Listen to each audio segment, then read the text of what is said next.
bisa ya, mudah-mudahan bagian akademik bisa ini sudah jam 7.35, jadi saya harap seluruhnya sudah hadir sih, tapi saya nggak bisa ya, mengcover absennya. Tapi saya akan foto di sini yang sudah hadir. Kemudian nanti kita bisa laporkan ke akademik ya. Baik, untuk pagi ini kita akan kuliah patofisiologi penyakit pada saluran cerna ya, atau traktus digestivus. Karena waktu kita terbatas, tidak seluruhnya kita akan bisa mengcover seluruh penyakit yang ada ya, tetapi sebagian besar ya. Dan itu pun yang kita jelaskan berbagai penyakit di lokasi saluran cerna yang sering ditemukan ya. Jadi mungkin kuliah dengan 2 kali 50 menit ini tidak akan cukup ya. Jadi diharap Anda juga akan membaca buku mekanisme dasar penyakit di patologi Robin ya. Baik, kita mulai. Saluran cerna sebenarnya mungkin Anda sudah pernah lihat dan sudah pernah baca bahwa saluran cerna itu dimulai dari rongga mulut ya, rongga mulut,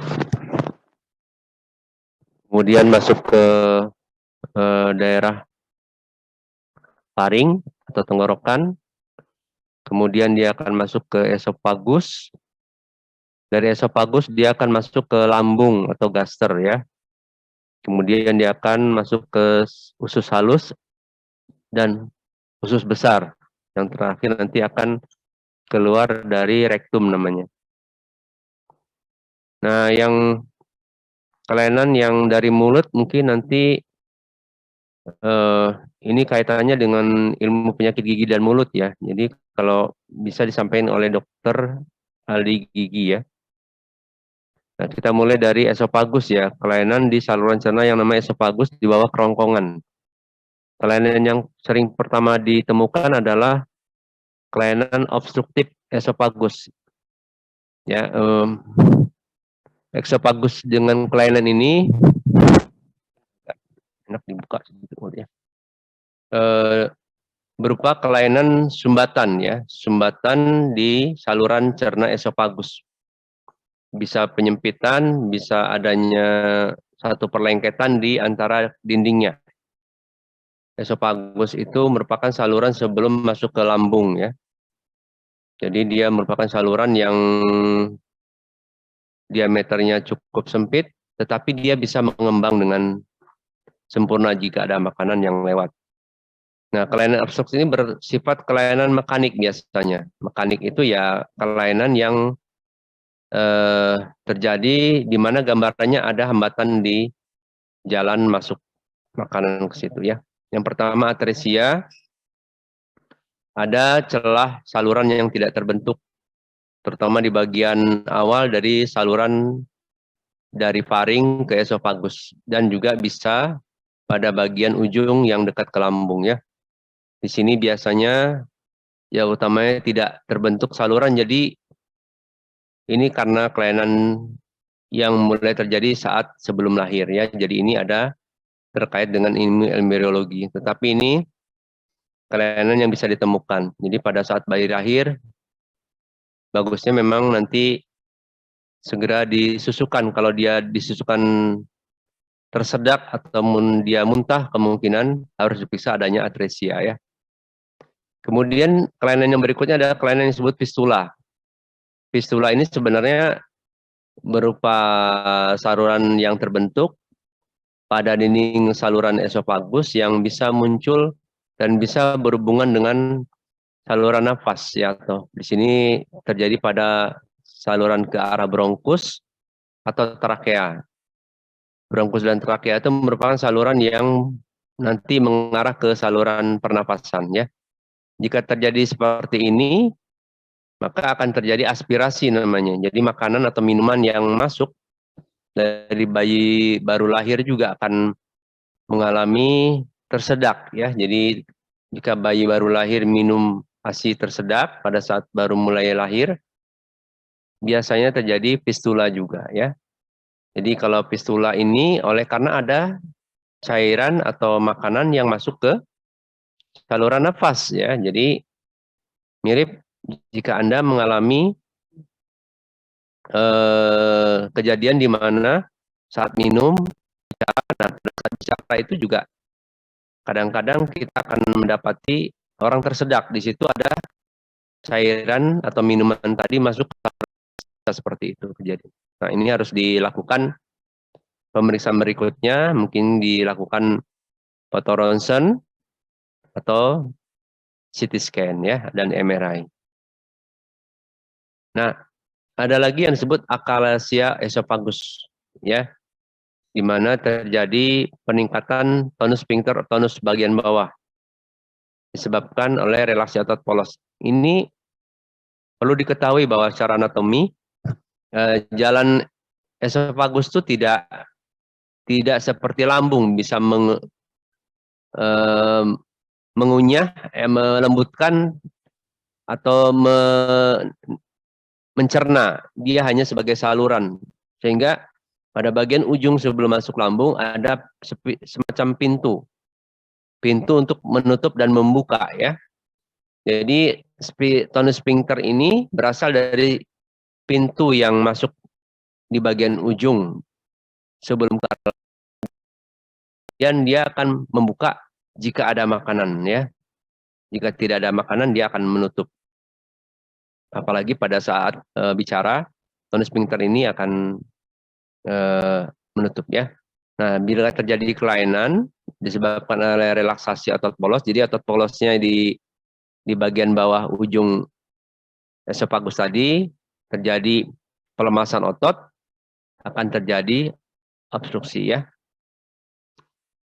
Jadi di sini tertahan ya, seperti pada gambar ini, sebagian kiri ada yang menutup di ujung ini ya, ada yang menutup. Kemudian bisa terjadi tertahannya makanan di sini sehingga pada saat makan atau minum juga tidak akan masuk ke dalam lambung ya. Ini lama-lama bisa dimuntahkan juga ya. Nah ini juga bisa terjadi karena adanya kanker, misalkan kanker di ujung pintu sebelum masuk esophagus ini, sebelum masuk lambung ini ada kanker atau benjolan ya, bisa terjadi seperti itu kejadiannya. Bisa juga ini karena adanya infeksi misalkan oleh karena virus ya, ataupun karena bakteri yang tumbuh dan itu menyebabkan perlengketan antar dinding di saluran esophagus bagian ujung ya. Sehingga terjadi kalisia ya. Berikutnya kelainan yang berkaitan dengan pembuluh darah. Esophagus merupakan daerah di mana mengandung pembuluh darah di bagian dindingnya. Di dindingnya itu ada di daerah submukosa namanya ya. Di situ ada pembuluh darah yang memang submukosa ini merupakan tempat pembuluh darah ataupun pembuluh limpatik ya. Pembuluh darah ini bisa dari arteri maupun vena. Nah, pembuluh darah di saluran cerna bagian atas biasanya juga berhubungan dengan saluran pembuluh darah dari hati ya. Dan organ-organ yang di sekitarnya juga akan mempengaruhi pembuluh darah ini. Pembuluh darah vena itu pembuluh darah aliran darah balik ke jantung ya. Jadi dia dipengaruhi oleh kelancaran saluran tadi. Mirip dengan selokan, jika ada sumbatan di salah satu saluran air, maka akan terjadi genangan air ya di tempat sumbatan atau belakang sumbatan. Nah, karena ini berhubungan dengan pembuluh darah balik ke arah jantung, jika terjadi kelainan pada hati, ya bisa akan menyebabkan aliran pembuluh darah balik ke arah esophagus juga akan terkena, ya. Nah, di sini bisa terjadi penggelembungan pembuluh darah balik di daerah esophagus, ya. Jadi pada hati itu kalau terjadi hepatitis yang kronik atau terjadi penyakit lever yang disebut sirosis hepatik, akan menyebabkan tekanan di dalam organ hati akan meningkat, yang kita sebut hipertensi portal ya. Nah, tekanan yang meningkat di dalam organ hati ini, terutama di dalam pembuluh darah di hati, akan menyebabkan hipertensi portal. Jadi di hati itu ada daerah segitiga porta yang mengandung vena porta ya. Nah, tekanan ini akibat ada penyakit sirosis atau penyakit lever tadi, gejalanya antara lain perutnya buncit ya, buncit oleh karena adanya asites. Asites berasal dari cairan yang berasal dari pembuluh darah di hati dan sekitar saluran cerna, di mana cairan tadi akan keluar dari pembuluh darah menyebabkan perutnya buncit, mengandung cairan asites ya. Nah, tetapi juga tanda lainnya adalah adanya kelainan hipertensi portal di hati menyebabkan aliran darah balik tadi tidak lancar dan itu diteruskan ke pembuluh darah esofagus, akan menyebabkan varises esofagus ya. Mungkin kalau Anda mengenal kata varises, ingat varises di kaki. Kalau di kaki itu orang dengan varises di kaki, terutama di tungkai bawah, akan terlihat seperti pembuluh darah yang kehijauan atau kebiruan ya, yang melebar dan berkelok-kelok di bagian betisnya. Jadi pada wanita yang mengalami varises terutama ya, itu akan terlihat di kaki seperti itu. Varises oleh karena bendungan aliran darah balik ke jantung. Nah, varises esofagus kurang lebih gambaran seperti itu ya. Seperti pada gambar sebelah kanan ini Anda lihat ya. Nah, gambar histologi mikroskopiknya di satu dinding esofagus Anda lihat di sini.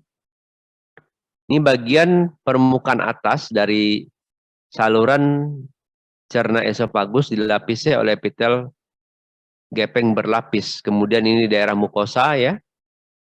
Daerah mukosa. Kemudian di antara mukosa dan lapisan otot ada submukosa. Di sini ada pembuluh darah vena ya. Pembuluh darah vena itu dia tidak berotot. Jadi kalau ada aliran darah balik yang terganggu, nanti pembuluh darahnya mudah melebar.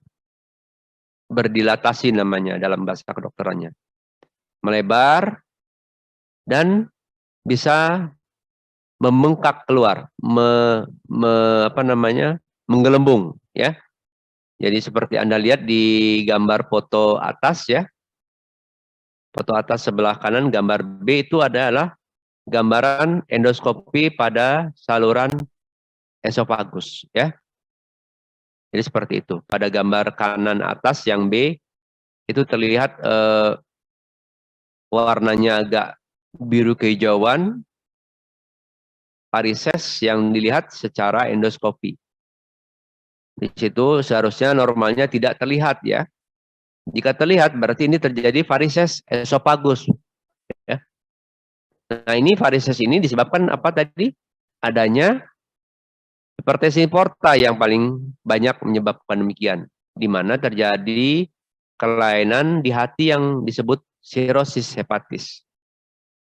Jadi kalau orang dengan sirosis hepatis penyakit lever itu akibat adanya radang hati yang lama akan menyebabkan pembentukan jaringan parut, luka di organ hati yang menyebabkan dia akan menjepit aliran pembuluh darah balik di daerah porta di hati. Sehingga aliran darah itu akan terganggu ya. Akan terjadi bendungan yang kita tadi umpamakan dengan selokan ya. Jika selokan terbendung seperti itu. Sama dengan pembuluh darah tadi ya. Jika aliran darah balik ke jantung yang nggak lancar, aliran darah yang di belakang jantung akan diteruskan ke belakang. Nah, dari hati ini seharusnya masuk langsung ke jantung, dia akan terbendung dan itu diteruskan sampai ke arah organ saluran esofagus. Akibatnya terjadi varises di dinding esofagus. Nah, ini bisa memicu satu penggelembungan yang disebut varises tadi ya. Jadi kalau di endoskopi terlihat tuh ya, penggelembungan pembuluh darah vena di esofagus kelihatan seperti varises di kaki. Bedanya hanya lokasi ya. Kalau di kaki kelihatan di atas betisnya itu kelihatan di bagian belakang betis akan terlihat tonjolan-tonjolan yang berkelok-kelok dari pembuluh darah ya. Itu berasal dari pembuluh darah vena aliran balik yang terbendung ya. Nah, jika ini kejadiannya tambah berat,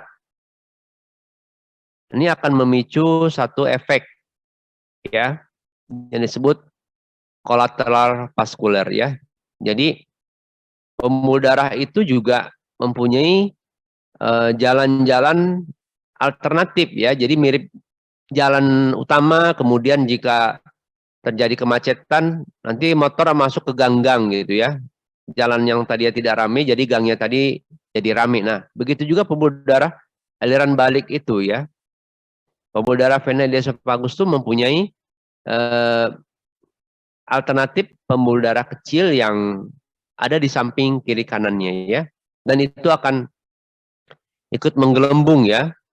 Karena dia sebagai adaptasi akibat adanya bendungan darah di vena esofagus, memicu kolateral vaskuler namanya ya.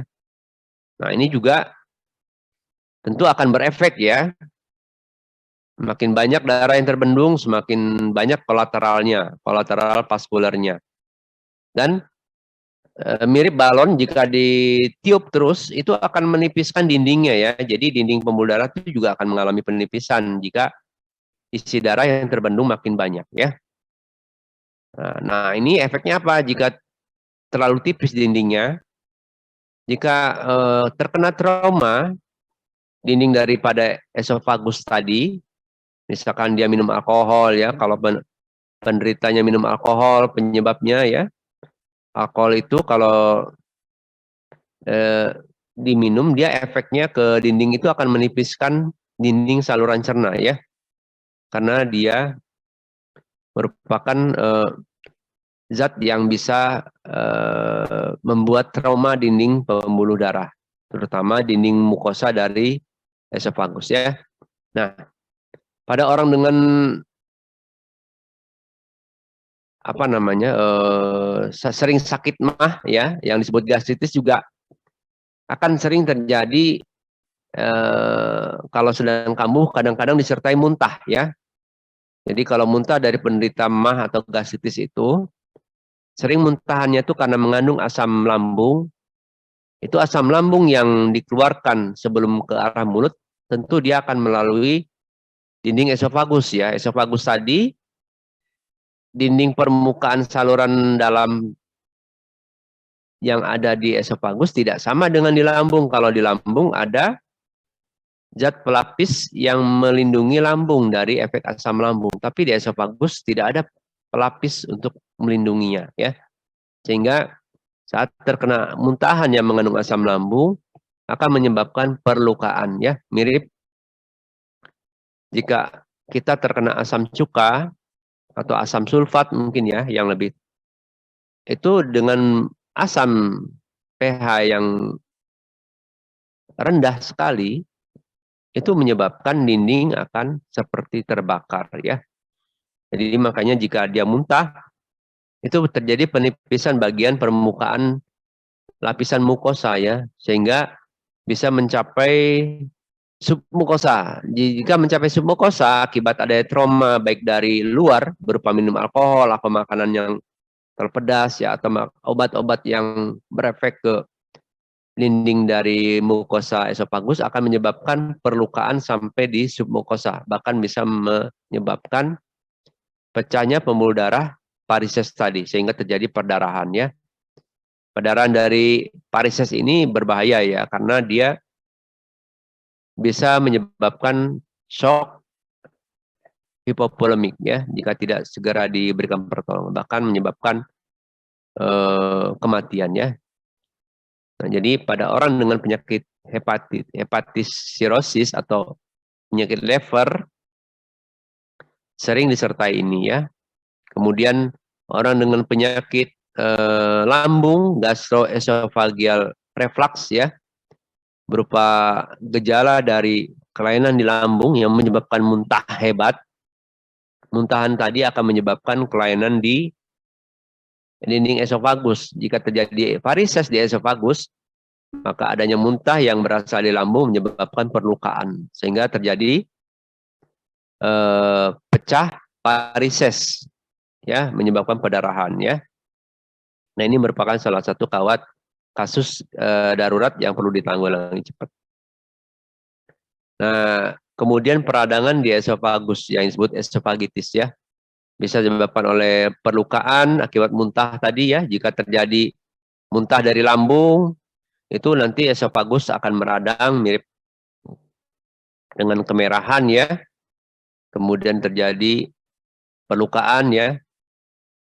Jika tidak ada varises di esofagus, maka hanya terjadi peradangan di esofagus yang disebut esofagitis kronik, ya.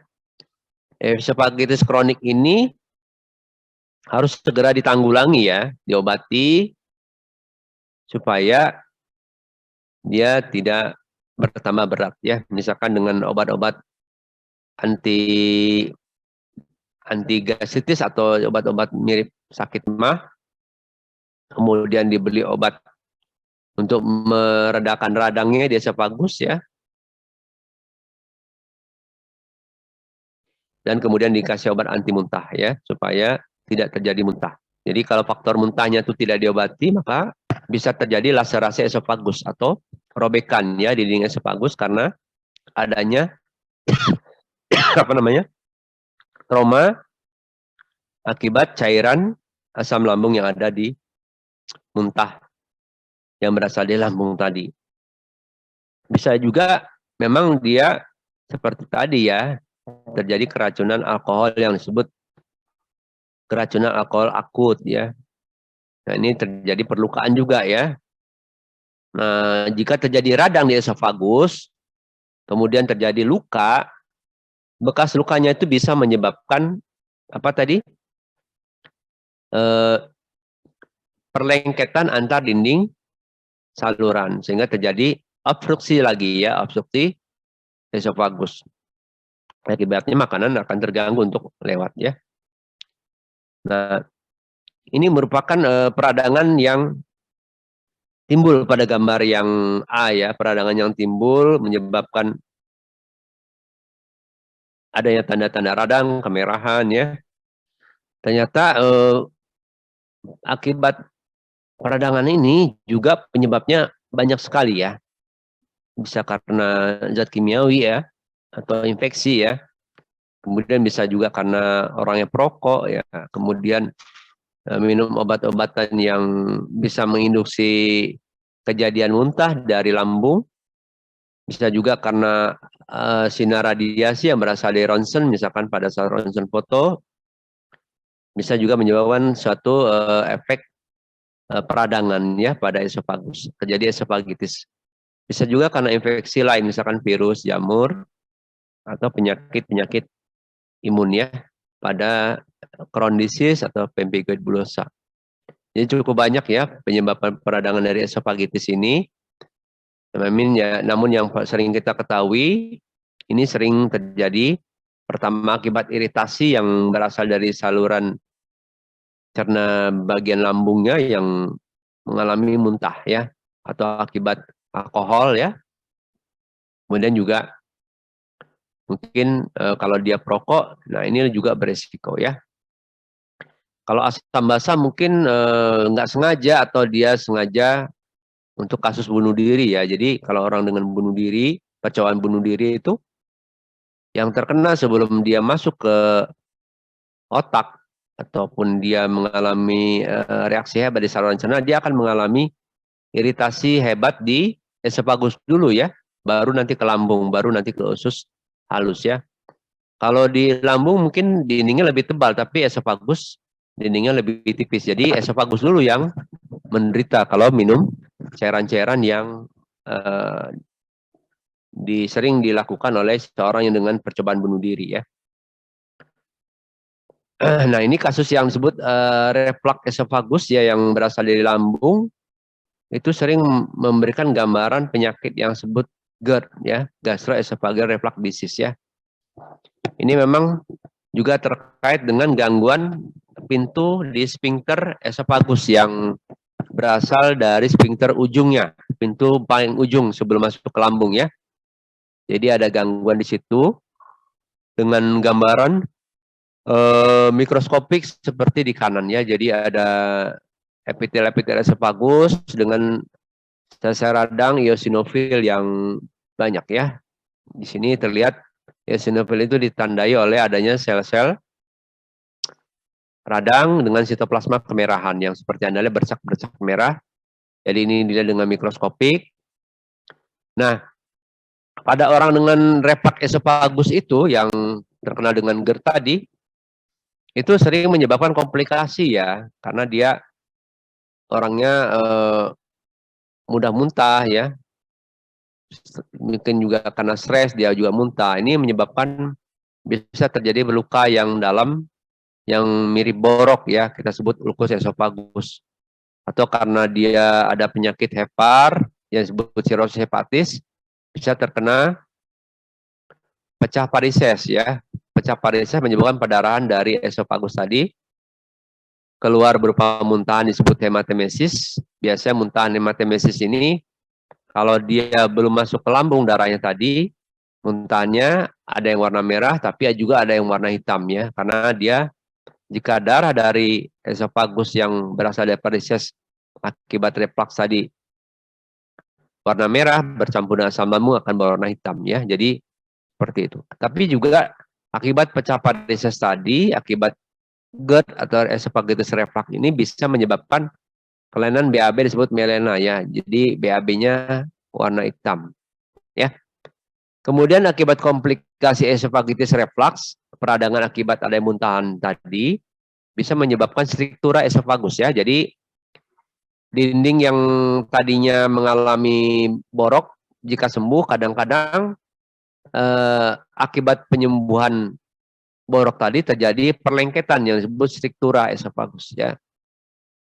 Atau dia mengalami baret esofagus. Jadi jika muntahnya tidak ditanggulangi, sering muntah, maka sel epitel permukaan dengan sendirinya akan beradaptasi dengan membentuk sel-sel yang kita sebut sel goblet. Terjadi metaplasi intestinal ya. Jadi ada sel goblet menghasilkan lendir untuk melindungi epitel permukaan atasnya ya. Akibatnya terjadi baret esofagus. Kalau ada baret, komplikasi berikutnya bisa terjadi tumor pada esofagus. Seperti ini baret ya. Jadi baret esofagus pada gambar A, pada bagian normal ini bagian lambung warna kemerahan dengan bagian esofagus itu ada batas ya. Ada batas yang pucat, putih dengan yang merah yang berasal dari lambung ya. Jadi bagian esofagus ini yang putih ya, yang putih tadi yang di atas kita lihat.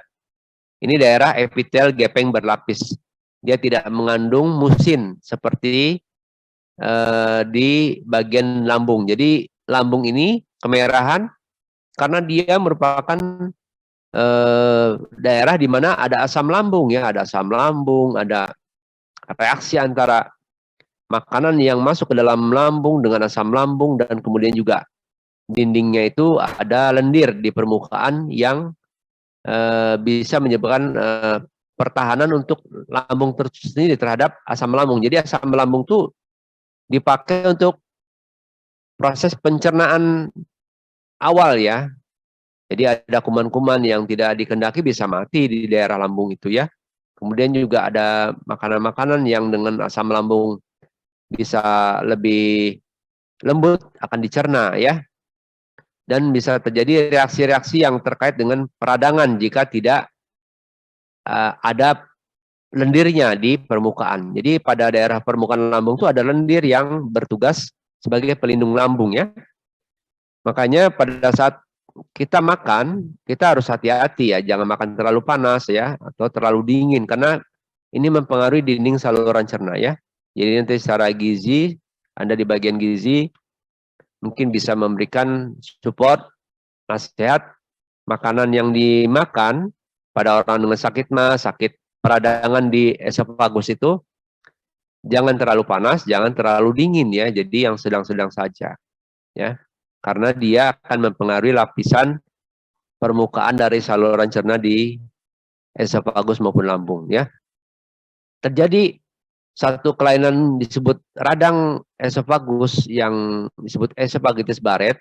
Ini oleh karena ya tadi ya, penyakit GERD ini terjadi karena apa tadi? Ada muntahan yang berasal dari lambung ya. Kejadian ini bisa menjadi satu pemicu reaksi radang di saluran cerna esofagus ya, karena muntahan tadi mengandung asam lambung ya.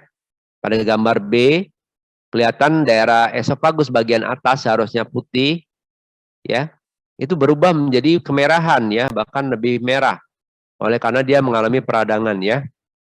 Ini secara makros atau secara gross, jika di endoskopi dilakukan dari mulut, dimasukkan melalui hidung, masuk ke kerongkongan lalu masuk ke sini, nanti kita bisa melihat melalui monitor itu ada gambaran dinding esofagus kemerahan ya. Jadi yang A ini yang normal, yang B yang tidak normal ya. Jadi ada kemerahan di daerah esofagus, bahkan bisa terjadi titik-titik perdarahan ya. Jadi jika kita ambil sediaan yang berasal dari jaringan di esofagus dengan cara endoskopi lalu dibiopsi, diambil bagian yang misalkan ada diduga adanya lecet atau borok ya, jadi ulkus atau borok ya di dinding saluran esofagus tadi, akan terlihat gambaran mikroskopi seperti di bawah ini ya. Akibat muntahan yang berkali-kali, epitel di esofagus juga akan beradaptasi dengan membentuk apa tadi, sel goblet yang menghasilkan musin atau lendir ya. Musin atau lendir ini berfungsi untuk melindungi esofagus ya. Melindungi esofagus oleh karena dia tadinya normalnya tidak ada, tapi jika terjadi muntahannya hebat, sebelum dia bertambah berat, dengan sendirinya sel epitel tadi ada yang berubah menjadi sel yang disebut metaplasi intestinal. Di sana terlihat pada gambaran mikroskopik, sel goblet adalah sel-sel yang Anda lihat di bawah pada gambar C itu yang bulat. Pada permukaan epitel ini Anda lihat ada yang bulat putih di antara epitel yang warnanya agak kemerahan ya. Itu adalah epitel esofagus yang normal, kemudian diselingi oleh sel goblet, sel dengan bulat putih, ini adalah mengandung lendir ya. Lendir ini nanti dikeluarkan ke permukaan untuk melapisi dinding esofagus, sehingga dia terlindung dari reaksi asam lambung akibat muntahan tadi ya. Jadi sudah dengan sendirinya ada proteksi dari dinding esofagus ya.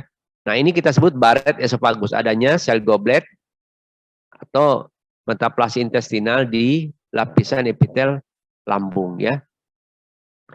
Tapi jika muntahan tadi tidak ditanggulangi lagi, dia akan berlanjut ya untuk menjadi tumor ganas pada esofagus yang disebut adenokarsinoma ya.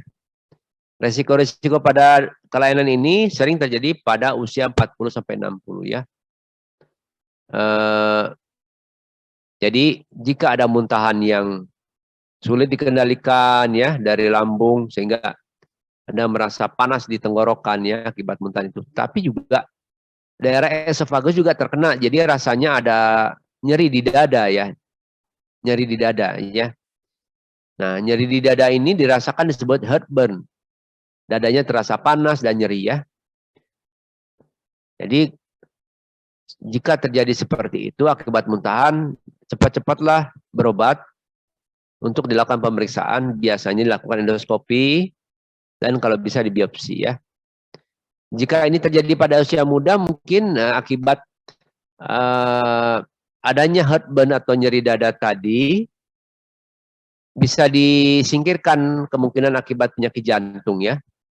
Tapi jika pada usia 40-60 juga ada kelainan yang mirip dengan gejala heartburn atau dada terasa panas tadi akibat penyakit jantung koroner ya.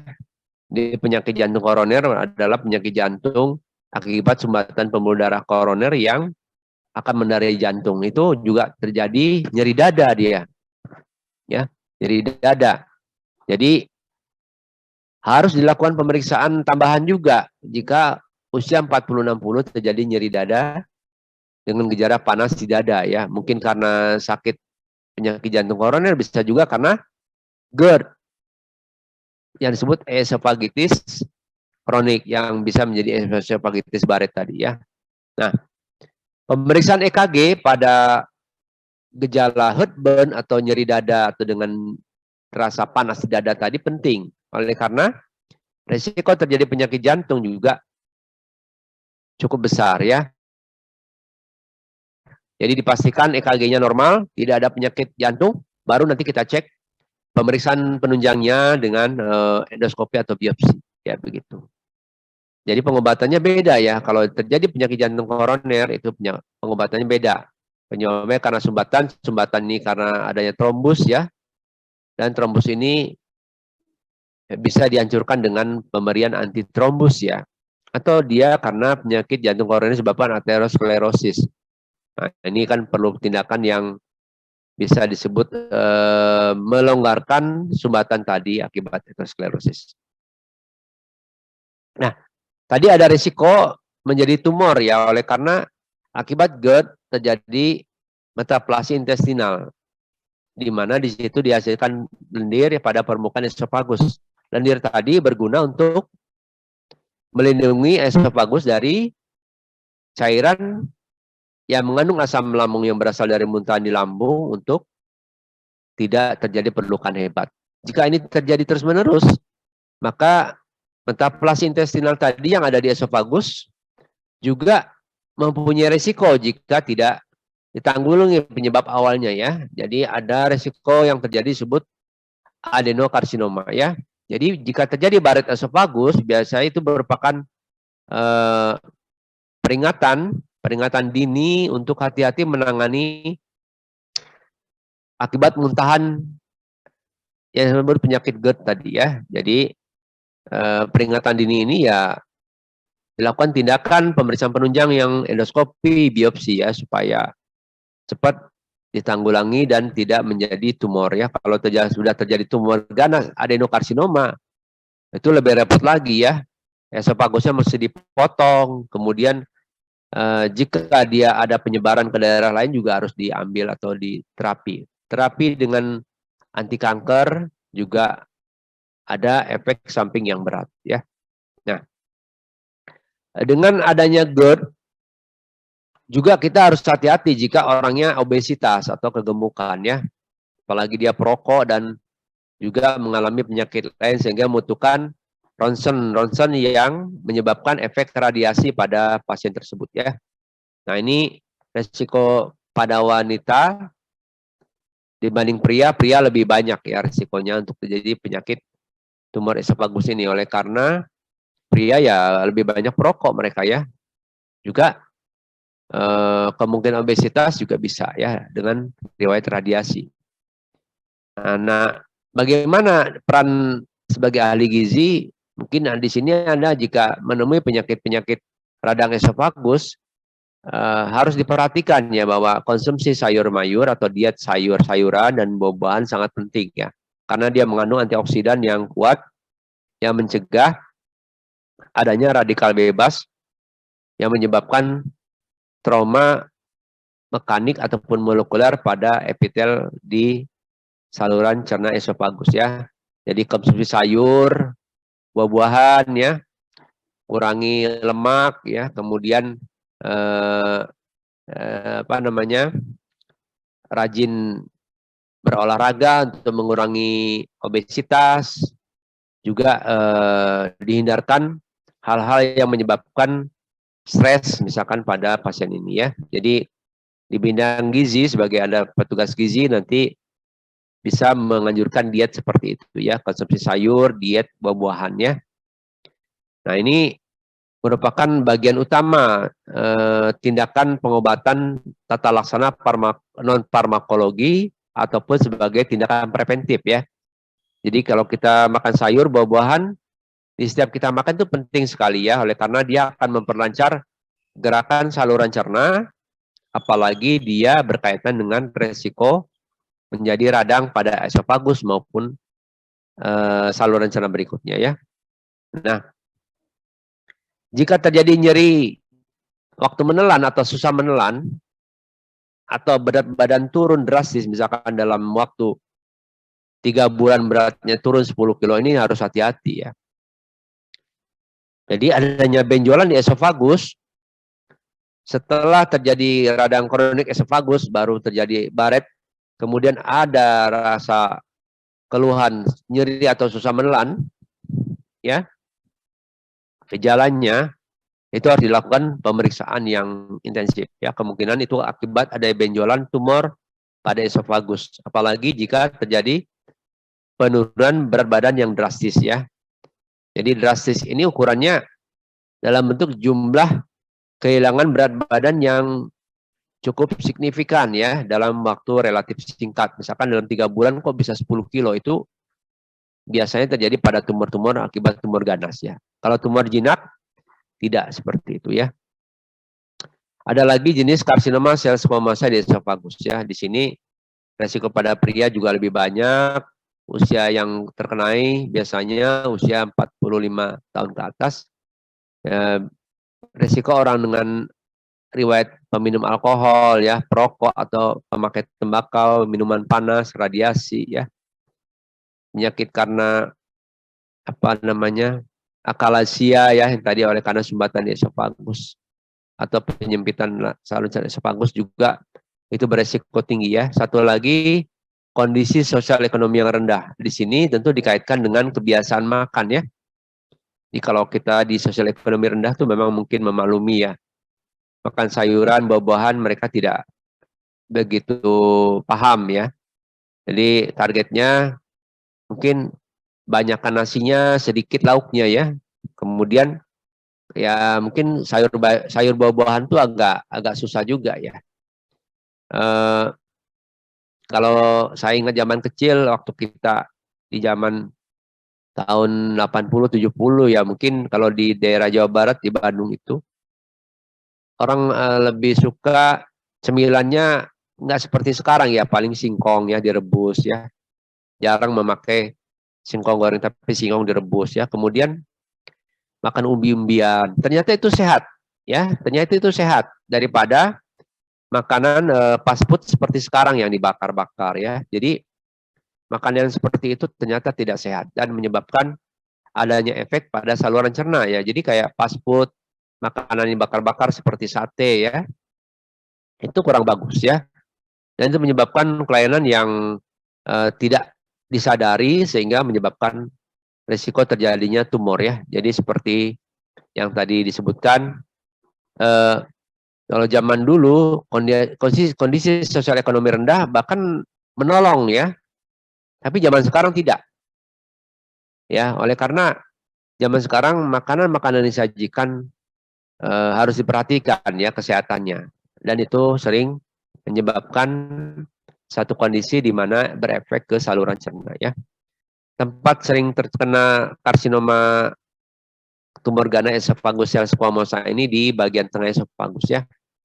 Jadi gambaran gejalanya sama ya, disfagia, nyeri atau susah menelan, odinofagi, dan obstruksi atau tidak bisa nelan ya. Kita masuk ke daerah kelainan di lambung ya. Di lambung itu nanti mungkin secara histologi kita mesti paham juga sedikit. Nanti mungkin Anda belajar histologi juga ya. Diperhatikan pada daerah permukaan lambung itu ada epitel ya. Nah, epitelnya itu ada terkait dengan jenis epitel yang bisa menghasilkan zat-zat yang bisa berfungsi untuk pencernaan di lambung ya, misalkan sel varietal ya. Kemudian ada lagi chip sel, ada lagi sel enteroendokrin ya. Di sini sel-sel ini saling bekerja sama untuk melindungi lambung ya. Jadi misalkan chip sel dia menghasilkan asam lambung parietal, nanti dengan enteroendokrin sel itu bisa melapisi permukaan lambung dan mukus ya. Mirip lendir yang melapisi supaya asam lambungnya tidak mempengaruhi permukaan lambung tadi ya, sehingga masih dalam keadaan sehat. Nah, jika terjadi tidak keseimbangan produksi ini, misalkan asam lambungnya naik, maka asam lambung akan lebih dominan ya. Jadi jenis makanan yang ada dan masuk ke lambung itu mempengaruhi ya. Misalkan orang sering makan bakso dengan cabai yang banyak, itu sebenarnya mempengaruhi mukosa lambung ya, akan lebih meradang ya, dan menyebabkan produksi asam lambung juga agak lebih tinggi. Apalagi dia pakai cuka, asam cuka lagi ya, yang banyak ya makannya. Kemudian juga jenis makanan juga sering mempengaruhi produksi asam lambung ya. Mungkin Anda sebagai ahli gizi harus memperhatikan ini di lambung itu, makanan-makanan apa yang menyebabkan asam lambung meningkat harus diperhatikan ya jenisnya, supaya tidak terjadi penyakit di lambung ya. Mungkin yang paling umum adalah peradangan atau radang di lambung yang disebut gastritis akut ya. Biasanya ini terjadi secara akut, artinya dia mendadak ya. Kejadiannya bukan yang udah lama tapi mendadak. Biasanya terjadi oleh karena faktor usia tua ya, di mana lendir yang dihasilkan di permukaan menurun sehingga asam lambungnya lebih tinggi dan menyebabkan perlukaan pada lambung ya. Seperti contoh gambar di atas, di sebelah itu ya, ada luka yang menganga antara permukaan mukosa yang bisa mencapai daerah submukosa ya.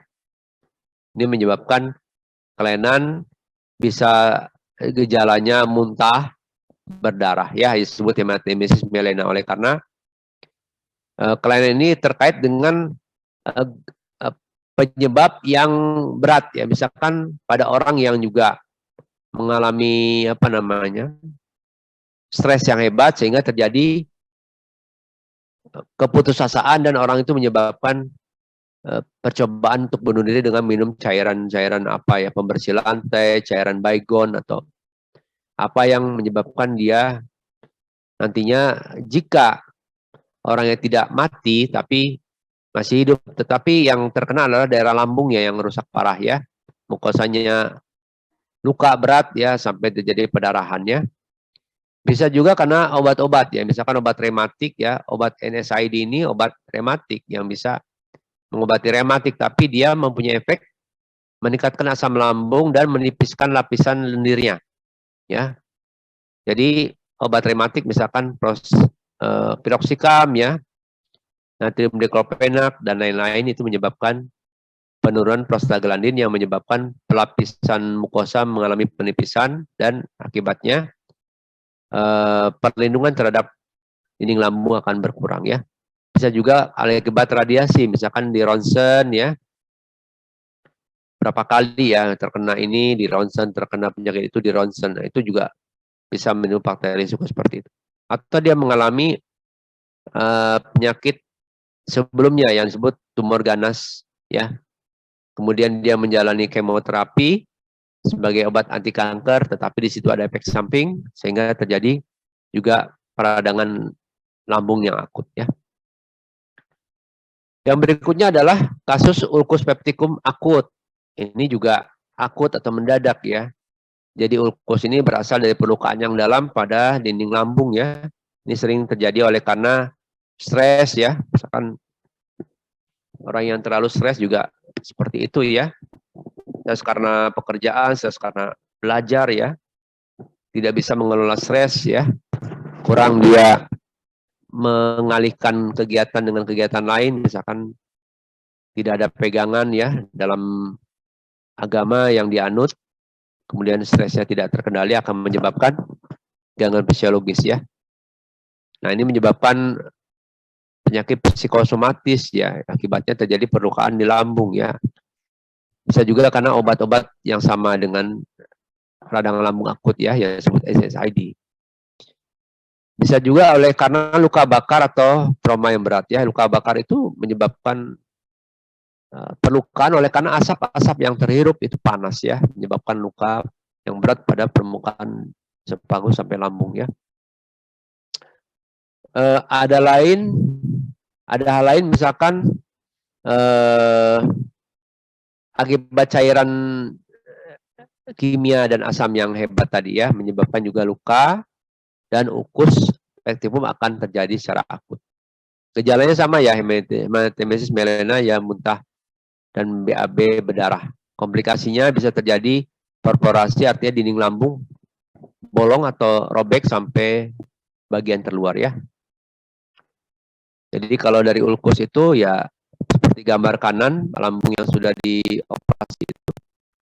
Pada bagian kanan itu ada panah kuning, ini memperlihatkan daerah ulkus di mana terjadi perlukaan yang berat ya, sehingga kelihatan dinding yang bagian dalam ya. Ini bisa nyeri, perdarahan, bahkan perforasi atau lubangnya sampai ke ujung ya. Bahkan bisa terjadi obstruksi, di mana obstruksi ini disebabkan oleh parut dari jaringan lambung yang sudah terkena ulkus tadi sembuh dan dia akan melengket, menyebabkan gangguan pada proses lalu makanan. Nah, ini mikroskopiknya, secara mikroskopik akan terlihat daerah ulkus yang ada kerusakan hebat dari mukosa permukaan sampai submukosa ya, seperti panah tunjuk ini. Bagian dari mukosa lambung yang bagian kiri normal, yang sebelah kiri, yang kanan yang rusak ya. Pada gastritis kronik yang menahun, nah gejalanya ringan, dia mual, perutnya tidak enak ya, jarang sekali dia mengalami muntah, dan penyebabnya bisa karena infeksi kuman Helicobacter pylori ya. Jadi biasanya pada infeksi Helicobacter pylori ini akan menyebabkan ulkus juga di daerah lambung dekat usus halus subduodenum atau kedua-duanya ya. Jika terjadi infeksi Helicobacter pylori ini akan menyebabkan resiko terjadi kanker pada lambung ya. Nah, adanya infeksi Helicobacter pylori ini juga cepat harus diobati karena dia bisa meningkatkan asam lambung dan pada anak-anak atau dengan keadaan sanitasi yang kurang bagus dia lebih banyak ya. Makanya pada pemeriksaan penyakit mah yang kronik akan dilakukan endoskopi, kemudian dibiopsi dan dinilai apakah ada infeksi dari kuman ini. Nah, jenis kumannya seperti yang gambar kanan ini, kuman batang. Ini dilakukan dengan pewarnaan Gimsa namanya. Permukaan ada terlihat kuman batang yang halus-halus. Bentuknya seperti kapur-kapur ya, apa namanya? Batang ya, batang itu ya kayak lidi mungkin ya. Dia bisa menghasilkan urease, protease, fosfolipase. Ya, protease ini yang bisa menyebabkan lendir lambung itu hancur ya, sehingga nggak ada lagi pelindungnya untuk asam lambung dah. Dan dia merupakan kuman yang tahan terhadap asam lambung ya. Jadi dia mempunyai ketahanan terhadap asam lambung, bahaya sekali ya. Dan akibatnya dia akan berkembang biak walaupun keadaan asam lambungnya tinggi ya. Dan dia juga merupakan kuman yang bisa menarik sel radang neutrofil yang bisa menghasilkan mieloperoksidase, mengubah asam lambung menjadi asam hipokrit. Kemudian asam hipokrit ini bisa bergabung dengan urea NH3 membentuk monokloramin, dan asam hipokrit dan monokloramin ini menghasilkan mukosa lambung. Akibatnya mukosa lambung akan menipis dan mudah terjadi ulkus ya. Nanti Anda lihat di sini ya, ada lagi gastritis yang disebut gastritis yang autoimun. Autoimun ini mungkin karena kelainan pertahanan tubuh ya, disebabkan juga oleh hal yang mirip dengan gastritis kronik tadi. Jadi ada tabel di sini yang mencirikan penyakit gastritis terkait Helicobacter pylori dan penyakit karena autoimun. Jadi apa bedanya? Mungkin ini sekedar pengetahuan bagi Anda ya. Kalau di autoimun dia tidak ada sel neutrofilnya, ya. Sel neutrofilnya tidak ada, kemudian asam lambungnya juga tidak meningkat, bahkan menurun ya. Karena autoimun merupakan reaksi dari pertahanan tubuh yang menyebabkan produksi asam lambung bukannya naik, tapi menurun ya. Ya. Tapi di situ banyak sel radang limfosit atau makropak yang merupakan sel radang menahun ya. Kemudian bisa menyebabkan, kalau autoimun itu menyebabkan atrofi atau lapisan mukosanya menipis karena faktor gangguan imun tubuhnya ya. Akibat menipis bisa menyebabkan juga penyakit yang terkait dengan keganasan atau tumor lambung ya. Nah, ini penyakit borok pada lambung disebut ulcus pepticum ya.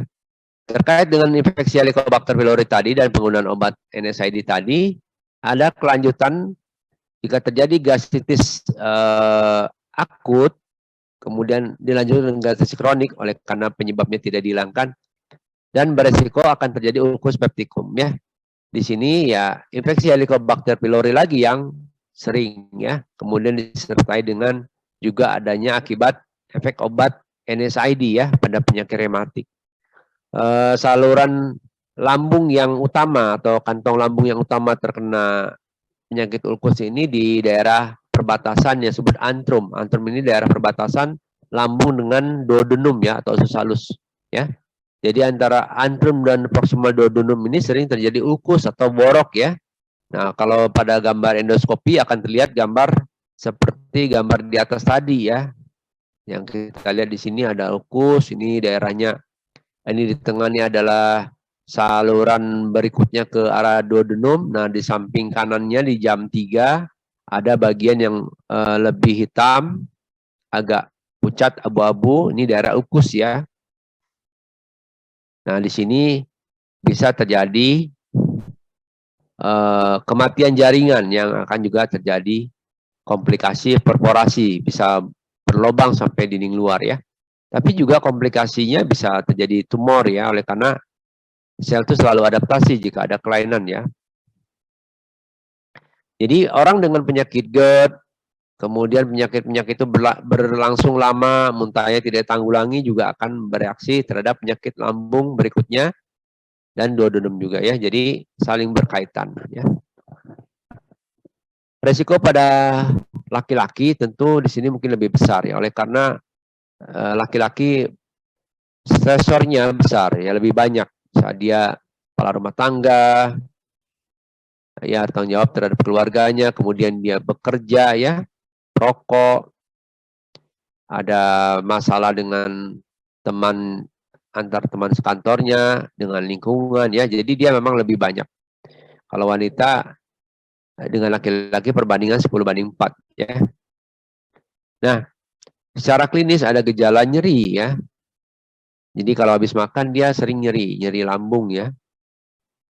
Khususnya malam hari ya. Jadi kalau malam habis makan sering nyeri, nah itu nyeri itu oleh karena makanan tadi jika masuk ke lambung akan terkena nyeri pada saat dia terkena daerah yang borok tadi di ujung sebelum masuk esofagus ya. Jadi makanan masuk dicerna ya. Kemudian saat makanan tadi selesai makan terjadi gerakan lambung untuk mencerna. Nah itu selesai dia makan malah terjadi nyeri oleh karena gerakan itu masih berlangsung ya. Oleh karena mencerna makanan, dan di daerah ulkus juga akan terjadi kontak makanan dengan dinding ulkus yang mengalami reaksi ya. Dan di situ ada serabut saraf yang akan terpicu untuk menyebabkan nyeri ya. Jadi bagaimana caranya dia mengurangi nyeri? Dia harus makan kembali ya. Kalau makan dia akan terlindung lagi, asam lambungnya juga akan bersatu. Kalau tadi setelah makanan itu hilang dari lambung, reaksi asam lambung yang sisa tadi akan menyebabkan nyeri.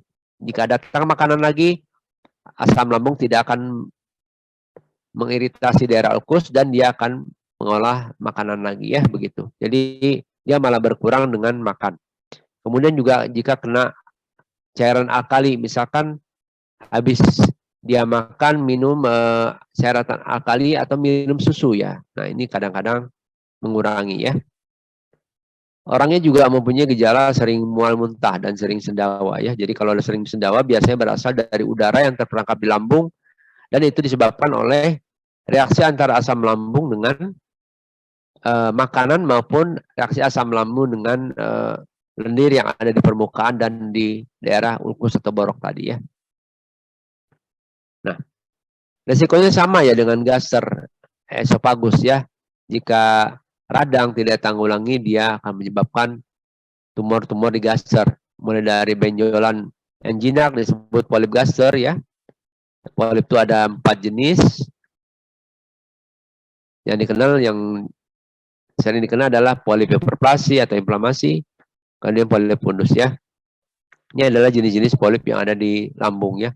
Jadi kalau Anda lihat mirip bludru ya, bludru dari karpet yang punya bludru itu seperti itu polip halusnya. Ya paling banyak ukurannya nggak sampai lebih daripada setengah sentimeter ya. Jadi seperti itu polip.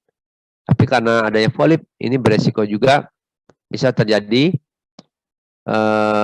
potensi perubahan pada epitel tadi yang terkait dengan keganasan ya. Nah, pada tumor jinak gaster ya, terjadi kelainan epitel pada permukaan yang tadinya dia ada epitel metaplasia intestinal digantikan oleh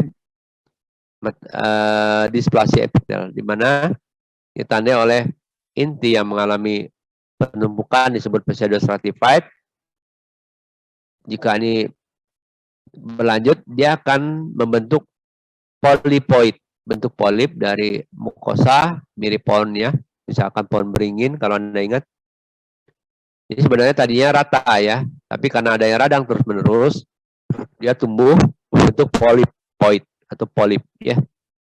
Jika epitel yang dilapisi permukaan polip ini displasi, kita sebut adenoma, tumor jinak lambung ya.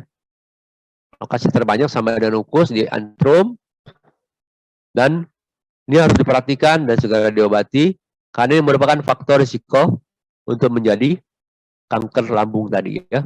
Jadi seperti itu. Jadi pengobatan itu memang komprehensif ya. Nah di sini karena ahli gizi sama dengan tadi ya, diet-diet yang aman untuk orang dengan penyakit radang lambung ya, ada esofagus perlu diperhatikan ya. Jika terjadi tumor ya dia harus kita sesuaikan ya, karena dia nanti mengalami operasi dan pemberian lanjutan ya, makanya nanti makanan yang mengandung protein tinggi harus lebih banyak diberikan. Ini sumber ganas pada lambung disebut adenokarsinoma sama dengan di esofagus ya. Jadi merupakan tumor yang membentuk kelainan seperti kelenjar, dan ini karena radang lambung yang kronik dan lambat didiagnosis atau diobati ya. Jadi faktor risikonya GERD, obesitas ataupun penyakit Barrett sering menjadi tumor adenokarsinoma. Ini jenis tumor gaster, ada adenokarsinoma, limfoma, karsinoid, GIS ya. Ini perlu untuk pengetahuan Anda aja. Yang berikutnya, obstruksi usus halus, di mana terjadi gangguan pada aliran di usus halus ya, intestinum. Usus halus itu mulai dari lambung ada 3 ya. Yang pertama duodenum ya. Berikutnya ada yeyinum, ada ilium ya. Nah, obstruksi ini bisa oleh karena pelengketan antar dinding usus, bisa karena lipatan ya. Pelengketan ya. Ini pelengketan yang gambar kanan atas, yang kanan kiri oleh karena herniasi. Ada dinding hernia di lambung, di perut misalkan, ususnya masuk, terlipat di situ ya. Kemudian ada karena buntiran, ada karena intussusepsi ya. Jadi segmen lain masuk ke dalam segmen berikutnya sehingga terjadi obstruksi ya. Ini merupakan obstruksi mekanik dan menyebabkan juga rasa nyeri yang hebat ya. yang merupakan kasus yang gawat ya. Bisa juga karena tumor ya. Jadi adanya aliran yang terganggu bisa karena tumor, ada benjolan dari apa namanya maaf ya batuk tumor di dinding usus halus, dan juga karena aliran darah yang terganggu menyebabkan infak ya. Ada lagi kelainan karena penyakit saraf yang terganggu, terutama di ganglion dari esophagus ya. Ini ada defek atau gangguan dari persarapan di dinding usus. Ini biasa penyakit-penyakit kongenital ya. Jadi saat baru lahir dia tidak segera mengeluarkan mekonium. Mekonium itu berasal dari sisa metabolisme dia yang meminum air ketuban ibu ya. Jadi pelepasan mekonium, jika tidak keluarkan mekonium, ini harus hati-hati oleh karena mungkin terjadi penyakit pada saraf yang disebut disprung ya. Adanya defek pada penyakit saraf ini menyebabkan gangguan pelepasan tinja ya yang ada di rektum. Tinja tertahan dan susah dikeluarkan karena tidak ada persarapan yang baik di situ ya. Nah, ini perlu diobati oleh karena tinja yang tertahan menyebabkan infeksi pada dinding saluran usus besar. Juga jika tertahan menyebabkan gangguan aliran cairan dan elektrolit. Makanya pada kasus-kasus penyakit ini dilakukan operasi ya. Jadi operasi ini dilakukan pada daerah saraf yang terganggu, dan itu harus ditentukan batasnya ya. Mungkin dari atas yang mulai ada saraf yang bagusnya di jarak berapa dan sampai ke bawah ya. Kalau tidak akan terjadi komplikasi yang kita lihat pada urutan berikut ini ya. Ada radang pada penyakit saluran usus halus, usus besar, enterokolitis, dan itu menyebabkan gangguan cairan elektrolit.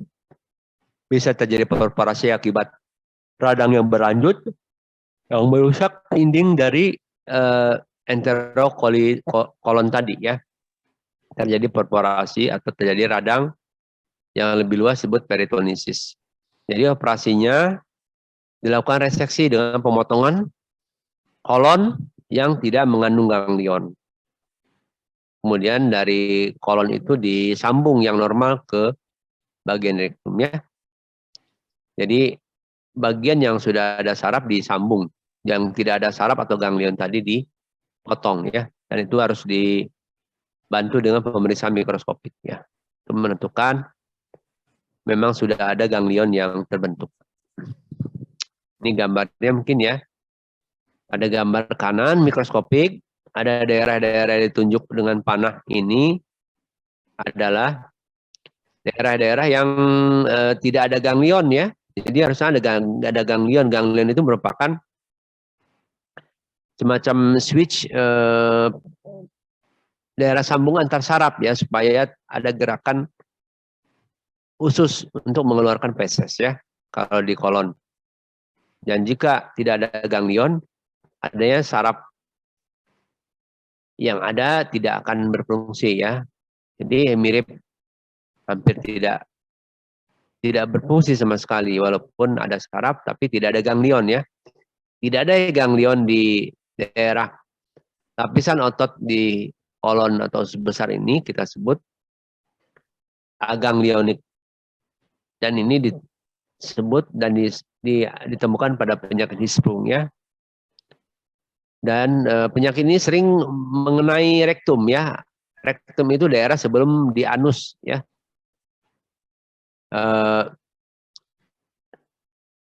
Panjangnya daerah rektum yang terkena ditandai oleh ganglion yang tidak ditemukan. Jadi pada saat operasi mau dilakukan pemeriksaan penunjang dengan radiologi dulu ya. Dilakukan satu tes masukkan cairan ya yang nanti akan mengikuti perjalanan sampai ke kolon. Nanti di kolon ini cairan tadi mungkin tertahan ya. Tertahan atau kurang dikeluarkan dengan cepat, dan akan terlihat di situ ada daerah yang dindingnya tidak melakukan gerakan untuk mengeluarkan feses atau cairan sisa tadi ya, akan terlihat. Nah, akan ditandai, kemudian baru lakukan operasi ya. Ada berikutnya kelainan karena pembuluh darah di usus. Pembuluh darah di usus itu penting sekali ya, karena di usus kalau Anda potong ayam misalkan di bagian luar usus itu ada bagian yang berlemak, itu mengandung banyak pembuluh darah ya. Itu untuk mendarai usus, sama dengan organ lain, dia juga penting untuk pertahanan tubuh ya. Jadi pembuluh darah di usus itu sering mengalami kelainan berupa sumbatan atau karena mekanik misalkan karena puntiran tadi ya. Kalau orangnya terkena hernia, nanti masuk usus ke dalam hernia tadi, di hernia akan terjepit ya, karena dia dinding hernia itu sempit ya, masuknya antara segmen usus yang kena menjepit dinding yang di pangkal ya, akan menyebabkan jepitan pada pembuluh darah sehingga terjadi aliran darah yang terganggu atau hipoperfusi. Bisa terjadi mendadak atau kronik ya.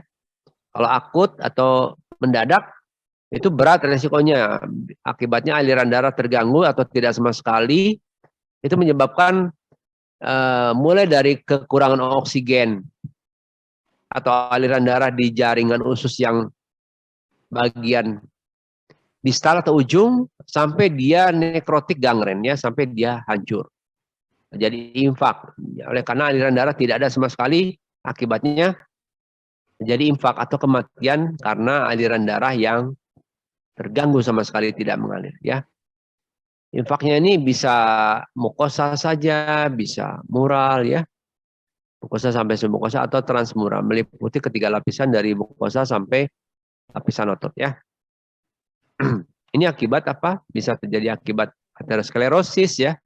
Aterosklerosis berupa penonjolan pada dinding saluran cerna bagian dalam akibat adanya kolesterol yang numpuk lengket di dinding saluran cerna, menyebabkan reaksi fibrosis di kolesterol di yang lengket tadi ya. Itu menyebabkan aterosklerosis, di mana dia menyebabkan penyempitan saluran ya. Akibatnya pembuluh darahnya kurang lancar ya, bisa terjadi iskemi sampai impak. Emboli merupakan bekuan ya, bekuan atau trombus akibat adanya penyumbat yang bisa berasal dari bekuan darah atau bekuan dari yang berasal dari tumor yang lepas kemudian nyumbat di pembuluh darah yang sempit, terjadi emboli ya. Nah, atau juga karena penggunaan obat kontrasepsi, misalkan obat untuk KB itu ya, itu mempercepat terjadinya gumpalan yang menyebabkan emboli ya. Atau ada aneurisma. Aneurisma ini adalah penipisan dinding arteri, di mana penipisan itu jika terlalu tipis menyebabkan pecah pembuluh darah arteri. Jadi arteri itu mirip balon, dia punya otot dan bisa berkontraksi ya. Jika dindingnya tipis, maka dinding tipis tadi jika ada aliran darah yang kencang, maka akan menggelembung, dan jika terlalu kuat gelembungnya tadi bisa pecah ya pembuluh darah tadi, terjadi aneurisma yang terkena trauma ya. Akibatnya bisa perdarahan dan terjadi infak ya. Aneurisma juga menyebabkan sumbatan pada aliran darah ya, atau penyakit yang terlalu banyak zat-zat untuk pembekuan darahnya disebut hiperkoagulasi. Akibatnya mudah terjadi bekuan darah dan terjadi sumbatan ya, atau aliran darah terganggu. Kerusakan atau cedera iskemik ini melalui dua fase. Yang pertama fase hipoperfusi, bisa terjadi hipoksia tapi epitelnya masih bagus ya. Jika terjadi cedera reperfusi, adanya neutrofil, mediator radang, dan efek radikal bebas menyebabkan kerusakan lebih lanjut. Jadi iskemik usus ini oleh karena aliran darah yang terganggu ya, akibat adanya gangguan pada aliran kapiler dan menyebabkan epitel pada permukaan sampai epitel kelenjar akan terjadi kerusakan Di mana di sini ada pembengkakan di mukosa, submukosa sampai lapisan otot ya. Jika iskemik masih bisa balik menjadi normal, tapi jika impak berarti itu berat ya dan bisa terjadi kematian. Tunika serosa pada usus biasanya aman. Kemudian iskemik kronik bisa ditolong cepat akan sehat kembali ya. Yang berikutnya hemoroid, pembuluh darah yang melebar. Sama dengan varises ya. Kalau varises pada kaki, varises apa? Tapi kalau hemoroid pada anus atau rektumnya, pembuluh darah venanya melebar. Ini juga berkaitan dengan penyakit tadi ya, hipertensi porta atau sirosis atau lever. Tapi juga karena sering terjadi kehamilan ya. Jadi kalau orang hamil akibat ngedan bisa terjadi pelebaran pembuluh darah vena dan menyebabkan hemoroid. Ya, jadi hemoroid itu berasal dari pembuluh darah di anus dan rektum di ujung itu ya, di ujung pelepasan. Orang yang sering ngedan, misalkan pada orang hamil, atau BAB yang keras disebut konstipasi, atau penyakit hipertensi porta pada sirosis, atau semua yang menjadi tekanan abdomen meningkat. Itu menyebabkan pelebaran pembuluh darah vena di anorektal dan menyebabkan bisa terjadi hemoroid eksternal jika hemoroidnya menggelembung keluar anus. Jadi kayak balon kalau kelihatan oleh hemoroid. Atau dia gejalanya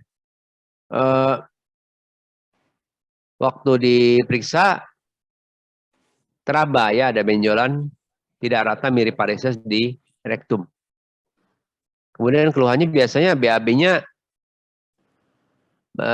bercampur bercak darah yang menetes setelah BAB selesai. Atau dia jika berat hemoroid bisa terjepit di anus ya, dan bisa terasa nyeri hebat. Penyakit berikutnya pada usus besar kita sebut divertikulitis, di mana terjadi peradangan pada daerah saluran cerna, terutama di daerah mukosa, ya, di mana mukosa ini mengalami penipisan, ya. Penipisan mukosa ini bahkan bisa menyebabkan tidak ada mukosa sama sekali. Jadi mukosa kalau di permukaan saluran cerna itu di bagian dalam ya, paling dalam. Pada penyakit-penyakit divertikulitis kongenital ini bisa mengenai diverticulum mekel namanya ya. Jadi lapisannya seluruh dindingnya mengalami penipisan pada lapisan mukosa. Akibatnya usus tadi mudah terjadi herniasi ya, atau dindingnya mengalami tonjolan ya. Dan jika ada tonjolan pada divertikul ini terjadi apa? Penumpukan feses ya, feses banyak kuman sehingga terjadi divertikulitis, peradangan pada daerah divertikulum dan menyebabkan gejala berikutnya yang berujung pada perforasi ya. Jadi daerah ini sering mengalami peradangan ya. Jadi pada di vertikal ini juga akan terjadi penipisan otot yang berbahaya tuh ya. Penipisan otot ini bisa sampai terjadi perforasi ya. Dan akibat otot yang tipis tadi, dinding usus akan makin lemah ya. Jadi banyak feses atau kotoran yang tertahan, akibatnya mengalami peradangan dan bisa terjadi perforasi atau dinding usus yang bolong. Bahkan bisa terjadi perdarahan ya. Oleh karena dia penipisan tadi mencakup submukosa juga ya. Bisa oleh karena di vertikal itu sendiri, bisa oleh karena radang, atau bisa karena adanya infeksi akibat feses yang tertahan ya. Komplikasi bisa perdarahan, perforasi atau dinding yang berlubang akibat adanya apa namanya borok ataupun adanya abses. Bisa terjadi radang luas, peritonitis, bisa terjadi fistula ya. Jadi fistula ini ya akibat adanya bolongan di dinding tadi bisa nyambung ke kandung kemih di sekitarnya atau terjadi obstruksi dan adheksi. Divertikulitis nih pada gambar bawah saya tunjuk ini ada daerah yang membentuk kantong ini oleh karena lapisan ototnya tidak ditemukan ya, menipis ya.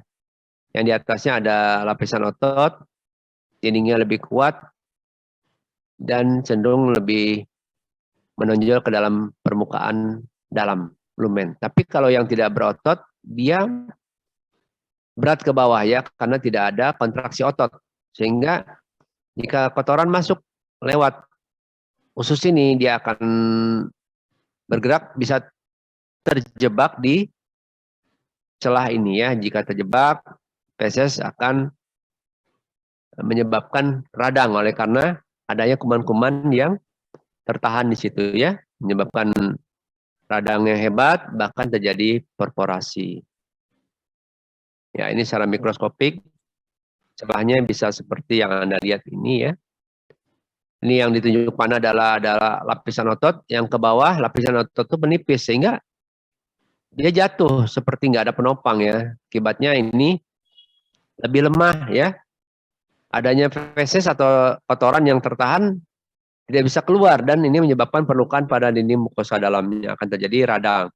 Radang yang berlanjut pada lapisan otot ini sampai ke bawah akan menyebabkan perforasi atau kerusakan seperti lubang sampai ke dinding luar.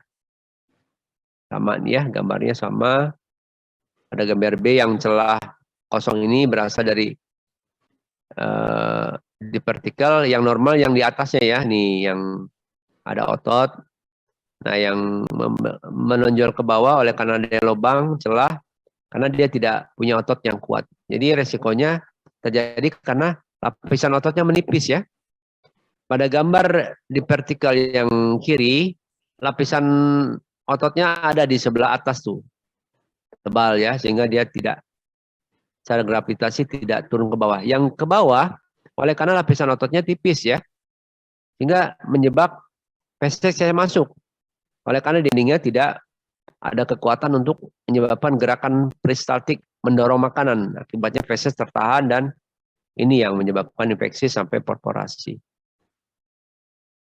Nah, ada penyakit lain yang juga berbahaya di saluran cerna yang disebut IBD ya.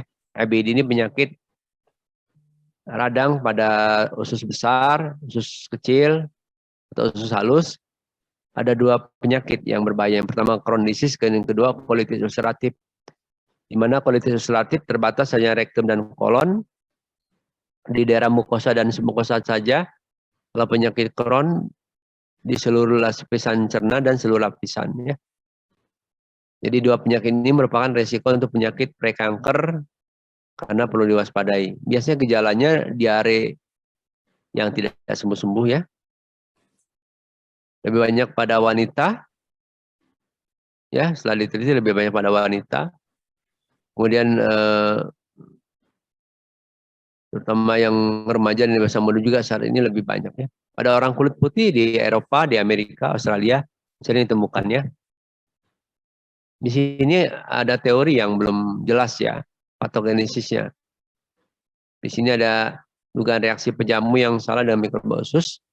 Jadi kuman usus itu bisa malah menjadi oponen, bisa menjadi lawan ya, sehingga jadi reaksi radang di situ. Kemudian epitelnya yang di lapisan mukosa dan kelenjar mengalami disfungsi atau gangguan fungsi, dan terjadi reaksi imun yang menyimpang ya. Jadi secara mikroskopik beda antara penyakit Crohn dan ulceratif bisa dilihat di tabel ya, urutan-urutannya ya. Mungkin Anda bisa baca kemudian setelah kuliah ini. Tetapi dua penyakit ini memang sukar didiagnosis ya, oleh karena gejalanya juga harus direaksi banding dengan penyakit infeksi akibat bakteri atau virus dan lain-lain. Nah, secara mikroskopik ada gambaran seperti ini. Ya, mungkin ini hanya sebagai pengetahuan Anda aja. Yang penting Anda tahu ada dua penyakit IBD, kemudian kelainannya di mana saja. Kalau tadi kolitis ulceratif pada mukosa dan Crohn pada semua lapisan. Dalam mikroskopik di mukosa ada sebukan sel-sel radang kronik ya, ada abses kripta, neutrofil dalam lumen, dan ada radang pada kelenjar ya. Ini sering ditemukan basal plasmasitosis basal ya. Jadi dasar kripta sering ditemukan sel plasma. Mukosa muskularis atau lapisan otot bisa ulcerasi dan bisa terjadi perforasi ya. Ada gambaran fibrosis submukosa, tidak ada granuloma pada kolitis. Ya, tidak ada edem, tidak ada radang submukosa. Gambarnya ya secara makros pada orang dengan kolitis atau Crohn disease bisa terjadi penyempitan lumen, penebalan dinding usus halus atau usus besar pada permukaannya, dan bisa terjadi bercak-bercak erosi atau lecet serta perdarahan ringan. Pada Crohn disease ada gambaran granuloma yang bisa ditemukan pada daerah mukosa lamina propria. Bisa penyakitnya ini berlanjut ya. Pada Crohn disease ada reaksi inflamasi atau radang di mukosa, dapat terjadi abses kripta, kemudian bisa juga terjadi kerusakan di mukosa kronik, kelenjarnya tersusun tidak teratur, kemudian bisa atrofi, bisa terjadi metaplasi intestinal, metaplasi di usus, dan metaplasi sel panet.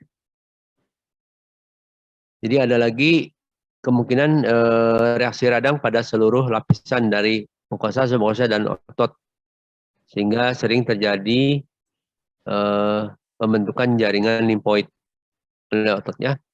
Ada juga granuloma non gaseosa, penebalan muskularis, mukosa, fibrosis ya, bisa terjadi penebalan. Nah, pada Crohn disease secara mikroskopik ditandai seperti ini. Mungkin ini memang saya tambahkan sebagai pengetahuan bagi Anda ya. Tetapi yang penting di sini adalah kedua penyakit Crohn disease dan kolitis ulceratif merupakan penyakit yang harus diperhatikan baik dalam segi tata laksana farmako maupun non farmako, terutama dietnya ya. Oleh karena dia gejalanya sering berupa diare kronik. Kemudian juga di sini pemberian makanan harus banyak serat, sayuran, karena penyebabnya salah satu adalah konstipasi, dan reaksi radang itu juga akan terbantu dengan makan buah-buahan dan sayuran. Nah, ini penyakit kolitis ulceratif yang merupakan bagian dari IBD.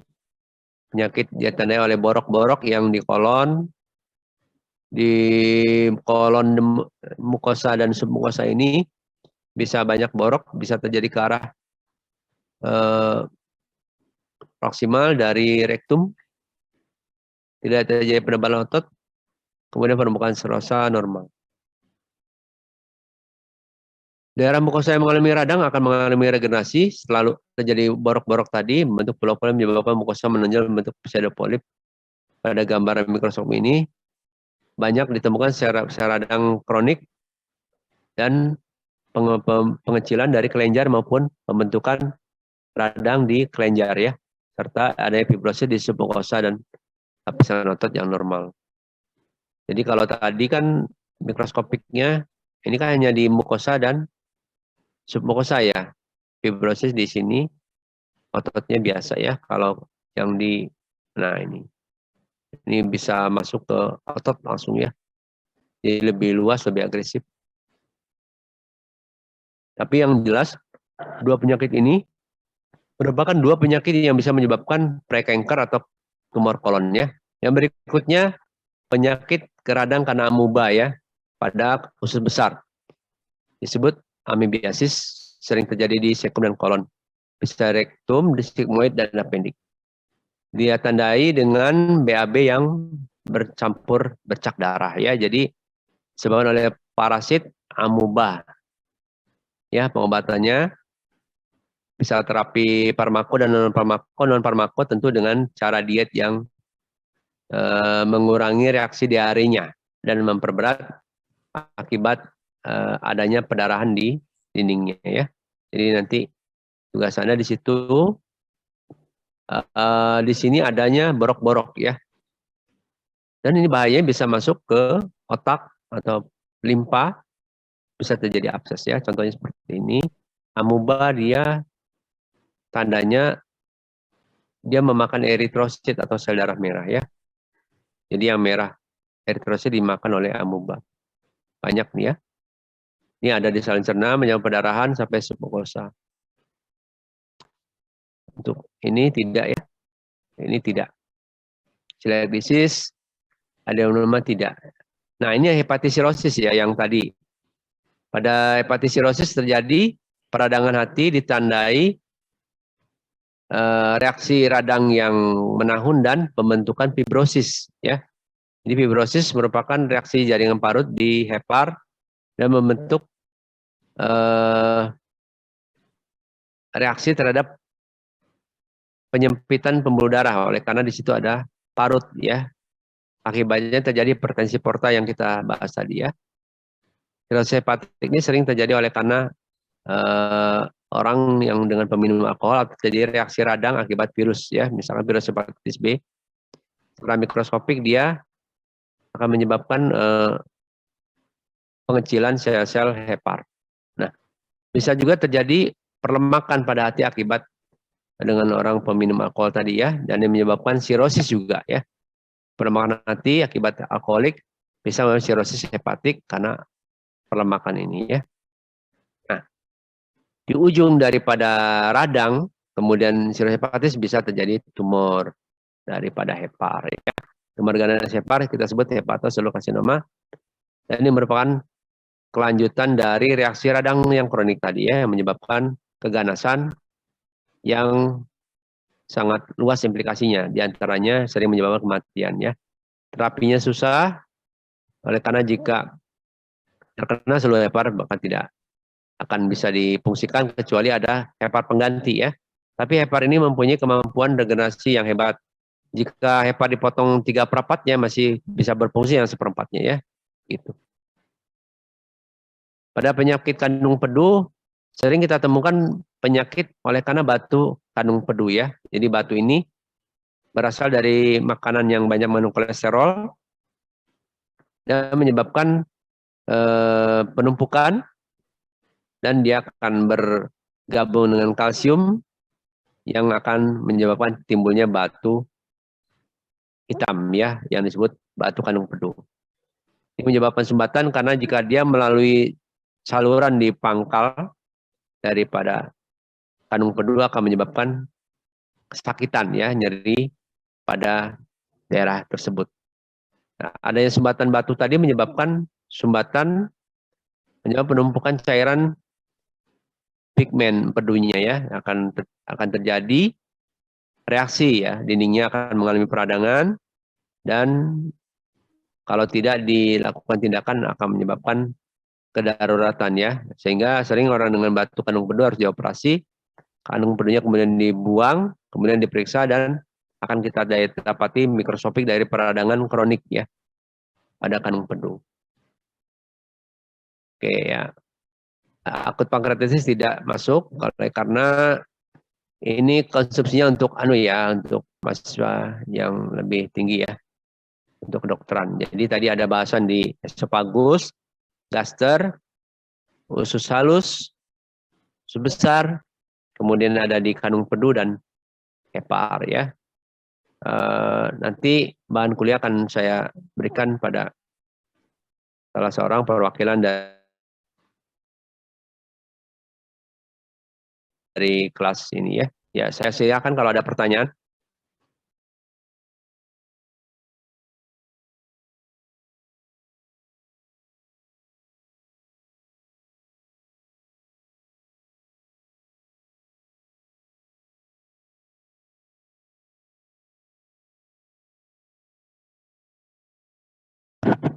Halo. Kalau tidak ada pertanyaan, kita sudahi pertemuan hari ini ya. dengan baca hamdalah. Alhamdulillahirabbil alamin. Subhanakallahumma wa bihamdika asyhadu an la ilaha illa anta astaghfiruka wa atubu ilaik. Ya, assalamualaikum warahmatullahi wabarakatuh. Waalaikumsalam warahmatullahi wabarakatuh. Terima kasih banyak, Dok. Dokter. Ya, sama-sama.